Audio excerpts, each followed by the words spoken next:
पाकिस्तान में बकरीद पर बड़ा बवाल। हाफिज सईद और मसूद अजहर के उठे जनाजे। पाकिस्तान में अब आतंकी हाफिज सईद और मसूद अजहर का जीना दुश्वार हो रहा है और अब उनका जल्द ही जनाजा भी उठने वाला है, क्योंकि बकरीद पर हाफिज और मसूद का जनाजा निकालने की पीओके के लोगों और बलूचों ने ठान ली है, जिसको लेकर शहबाज शरीफ काफी परेशान है, क्योंकि अब हाफिज और मसूद को वो चंदा नहीं मिल पाया जिससे वो आतंकी गतिविधियों को अंजाम देते थे। इसको लेकर अब पीओके और बलूच के लोगों ने मोर्चा खोल दिया है। ऐसे में क्या अब मसूद और हाफिज सईद के लिए पाकिस्तान में रहना काफी मुश्किल हो जाएगा और अब शहबाज भी उन्हें नहीं बचा पाएंगे, क्योंकि पाकिस्तान इन आतंकियों को बचाता रहा है, लेकिन अब वो ऐसा नहीं कर पाएगा। आज इसी का कच्चा चिट्ठा हम आपके सामने रखेंगे। नमस्कार, कैपिटल टीवी देख रहे हैं आप। मैं हूं आपके साथ हर्ष भारद्वाज। कैपिटल टीवी के इस खास शो कच्चा चिट्ठा में आपका स्वागत है। आतंकियों के पनाहगार पाकिस्तान की मुश्किलें दिन ब दिन बढ़ती ही जा रही हैं।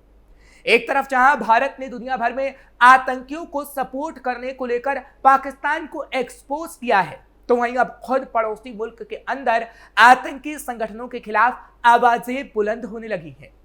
पीओके की सरकार ने 66 आतंकी संगठनों की लिस्ट जारी की है, जिसमें बकरीद पर इन संगठनों को पैसे या पशु देने पर रोक लगाई गई है। पीओके सरकार की ओर से जारी लिस्ट में आतंकी संगठन जैश ए मोहम्मद और लश्कर ए तैयबा का नाम शामिल है, जिन्हें बकरीद पर चंदा और फिर जानवर देने पर प्रतिबंध लगा दिया गया है। पीओके की ओर से जारी आदेश में कहा गया, भ्रष्टाचार निरोधक और आतंकवाद निरोधक अधिनियम 2014 के तहत अगर कोई व्यक्ति या संगठन इन्हें चंदा, जानवर या किसी भी तरह से वित्तीय सहायता देता है तो उसे 1 साल जेल की सजा हो सकती है। खबर है कि आईएसआई ने हाफिज सईद को सैन्य छावनी में छिपाया है। वो एबटाबाद में आईएसआई के सेफ हाउस में दुबका हुआ है। उसे कहीं बाहर नहीं निकलने दिया जा रहा। यही नहीं, भारत, पीओके और बलूच लोगों के डर से वो अभी अंडरग्राउंड है।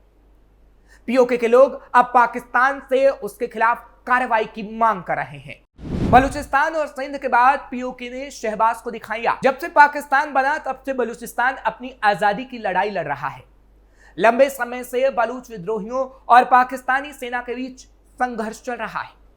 बलूच विद्रोही इस क्षेत्र में अक्सर पाकिस्तानी सेना को निशाना बनाते हैं। बलूचिस्तान के लोगों का आरोप है कि पाकिस्तानी सरकार उनके संसाधनों का इस्तेमाल उनकी ही उपेक्षा के लिए करती है। सिंध प्रांत के राष्ट्रवादी समूह और आम लोग पाकिस्तान की सरकार पर लंबे समय से मानवाधिकारों के उल्लंघन का आरोप लगाती रही है। ये लोग पाकिस्तान सरकार से आजादी की मांग पर अड़े हुए हैं। पाकिस्तान सरकार पर सिंधी पहचान और वहां के लोगों के अधिकार छीनने के आरोप लगते रहे हैं। अब जब पीओके में पाकिस्तान के खिलाफ आवाज उठने लगी है, तो चलिए अब आपको एक एक करके बताते हैं कि कैसे बलूच और पीओके के लोग पाकिस्तान के लिए परेशानी का सबब बन रहे हैं। शहबाज शरीफ के छूट रहे पसीने। ऑपरेशन सिंदूर के बाद कई बार पीएम मोदी कह चुके हैं कि अगर पाकिस्तान से बातचीत होगी तो पीओके लेने पर बातचीत होगी, जिसकी गूंज अब दूर दूर तक सुनाई देने लगी है।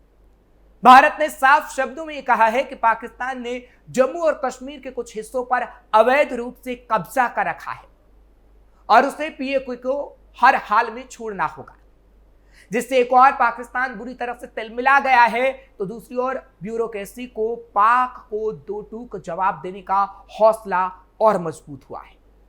हालांकि पाकिस्तान पहले ही बलूचिस्तान और खैबर पख्तूनख्वा में विद्रोहियों की बढ़ती ताकत से परेशान है। पाकिस्तान में बलूच इतने हावी रहे हैं कि 24 घंटे में ही 72 हमले हो रहे हैं। अब भारत के दबाव और पीओके में भी बगावत से पाक चारों ओर से घिर गया है।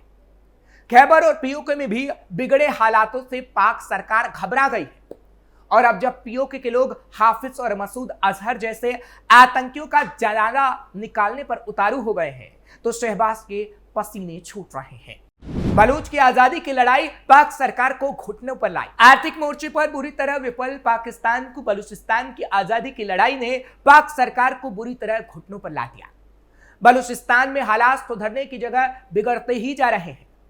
बलूच विद्रोही अब पाकिस्तान की सरकार और सेना के लिए सिरदर्द बन गए हैं।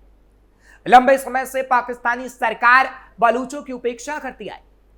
वहीं पाकिस्तानी सेना के निर्देश पर बलूचों का अपहरण और हत्या बहुत ही सामान्य बात है।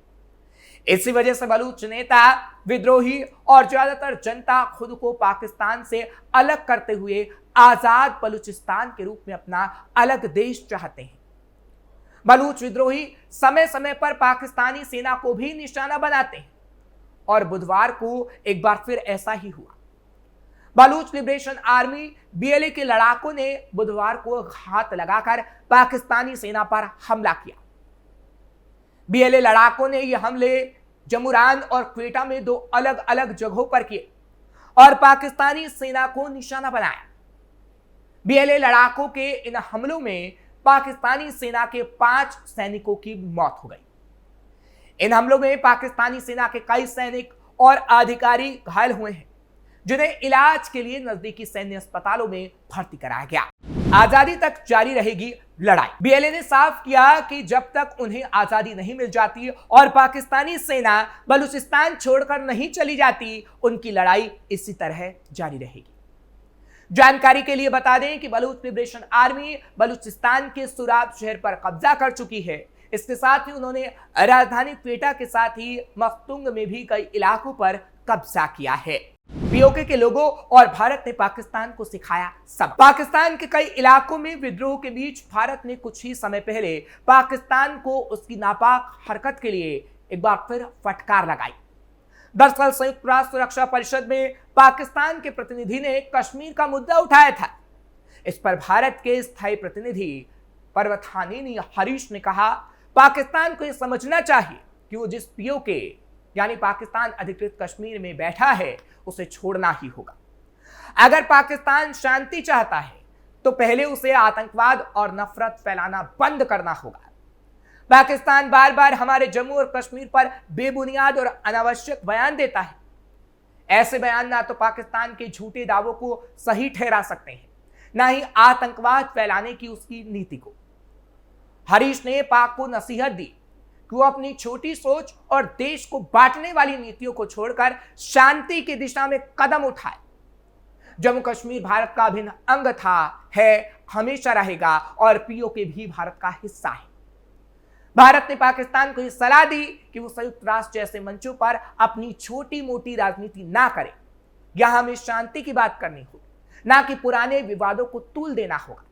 कुल मिलाकर भारत ने पाकिस्तान को फिर से याद दिलाया कि पीओके पर उसका अवैध कब्जा किसी भी हालत में जारी नहीं रह सकता। यहां आपको बता दें कि पाकिस्तान के कब्जे वाला कश्मीर में कई दिनों से युद्ध का मैदान वो दरअसल बना हुआ है। पाकिस्तानी प्रशासन के अत्याचार के खिलाफ आम लोग सड़कों पर उतर आए हैं और पूरा पीओके हिंसा की आग में जल रहा है। पाकिस्तान ने विरोध को दबाने के लिए हिंसक दमन शुरू कर दिया है और पाकिस्तानी सेना निहत्थे लोगों पर गोलियां चला रही है। बावजूद इसके पीओके में विरोध प्रदर्शन कम होने का नाम नहीं ले रहा। पाकिस्तान के कब्जे वाले कश्मीर में लोगों का गुस्सा अचानक नहीं फूट पड़ा। इसकी आग काफी समय से सुलग रही थी, जो अब भड़क उठी है, क्योंकि पाकिस्तान पीओके के लोगों के साथ अत्याचार करता है, वह आतंकियों की फैक्ट्री लगाता है। लेकिन अब ये सब चीजें पीओके के लोग बर्दाश्त नहीं कर रहे। इसलिए पीओके की सरकार तक ने हाफिज सईद और मसूद जैसे आतंकियों को चंदा देने पर पाबंदी लगा दी है। पीओके के लोगों के साथ पाकिस्तान करता है भेदभाव। पाकिस्तान दुनिया के मंच पर कश्मीर के लोगों के साथ खड़े होने का ढोंग करता है, लेकिन उसके कब्जे वाले क्षेत्र में कश्मीरी लोग दोयम दर्जे का जीवन जी रहे हैं। पीओके के नेता लगातार इस्लामाबाद सरकार के भेदभाव का मुद्दा उठाते रहे। पाकिस्तानी अखबार डॉन ने पीओके के कथित प्रधानमंत्री चौधरी अनवारुल हक की शिकायतों पर रिपोर्ट प्रकाशित की थी, जिसमें उन्होंने नीलम झेलम जल विद्युत परियोजना से बनने वाली 2600 मेगावाट बिजली में हिस्सा नहीं देने का आरोप लगाया था। यह जल विद्युत परियोजना पीओके में ही स्थित है, लेकिन पाकिस्तान पीओके को उसका हिस्सा नहीं देता, बल्कि उल्टा पीओके के लोगों पर अत्याचार करता है, जिसे अब पीओके के लोग बर्दाश्त नहीं कर रहे। और इसलिए ही अब पीओके के लोग पाकिस्तान और पाकिस्तान में बैठे आतंकियों का विरोध कर रहे हैं। फिलहाल कच्चा चिट्ठा में आज के लिए बस इतना ही। कल फिर आपसे मुलाकात होगी। आपको खबर कैसी लगी कमेंट सेक्शन में जरूर बताएं। खबर को लाइक शेयर करें। कैपिटल टीवी को सब्सक्राइब करना मत भूलिएगा।